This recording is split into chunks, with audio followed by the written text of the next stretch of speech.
So listen, I was sitting up here, and of course, I'm supposed to be in school. Let me not show too much of my business, but I'm supposed to be in school. I am in school, but I'm on the way to run some errands.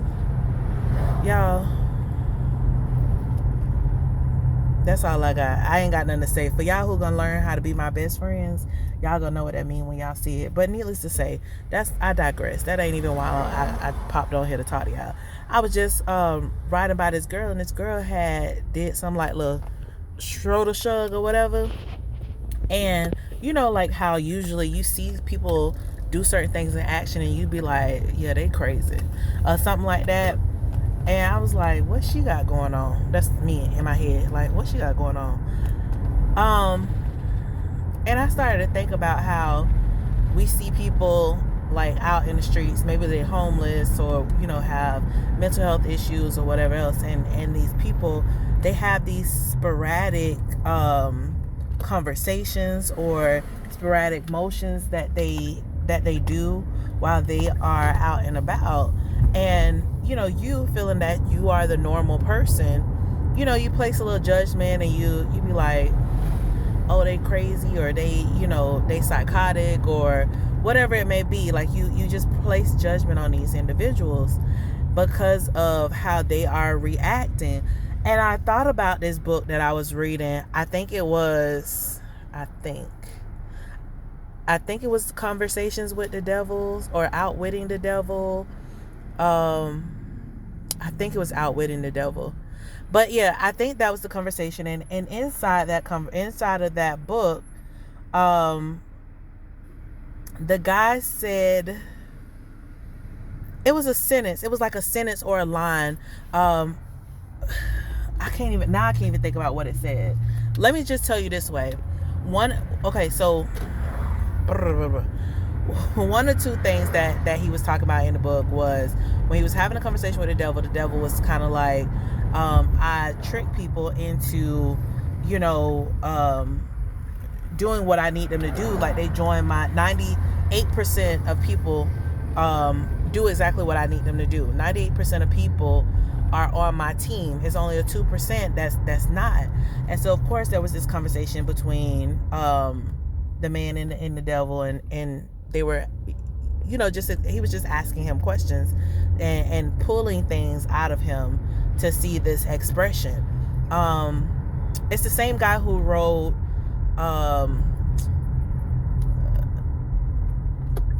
no, it's not that book. Y'all, I read or listen to books all the time, and I don't know why for now it boggles me who's doing it. But anyway, I'll put it in the comments or in the description when I think about it. But dang, y'all, I got to stop thinking so that it'll come to me, because the more I try to force it, the more it's gonna be like but once I stop, it'll come to me. So anyway, so he was having a conversation with him. He was saying like like I said before, 98% of people do exactly what he want them to do. 2% doesn't. And he was saying how, it was this whole thing about him being like pretty much like the negative side of the positive, right? So God is always positive. He's the one who's negative. Like the devil explaining his point of view.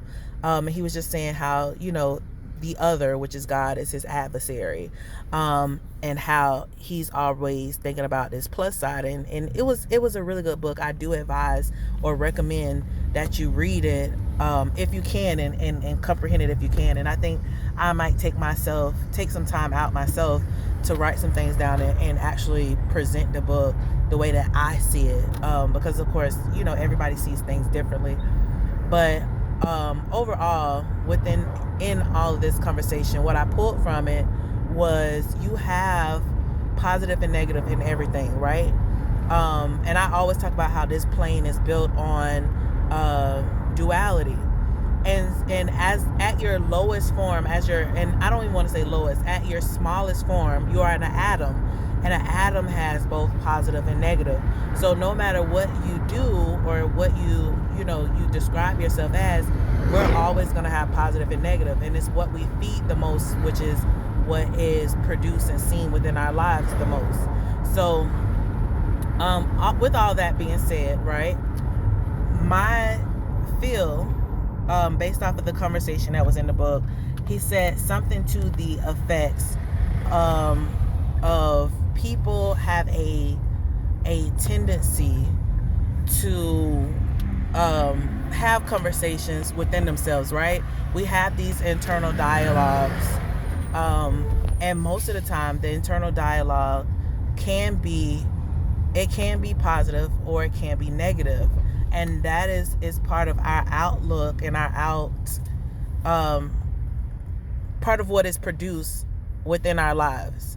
So if you're really sitting down and you think that you're going to have an amazing day and a great day, and you truly believe it without reasonable doubt, then that is what is produced in your life, right? You have an amazing day. If you think that all great things are going to come to you, then you start to see that appear in your life, how all great things come to you, and how nothing, I don't want to say nothing negative or nothing bad can happen to you, but it's all really about your belief system.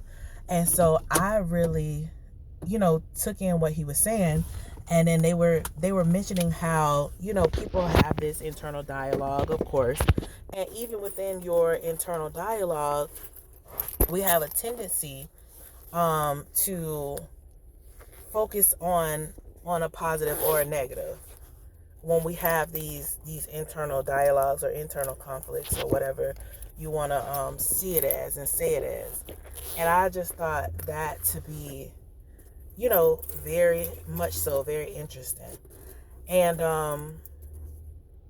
with that being said, what I thought about too is how sometimes, right,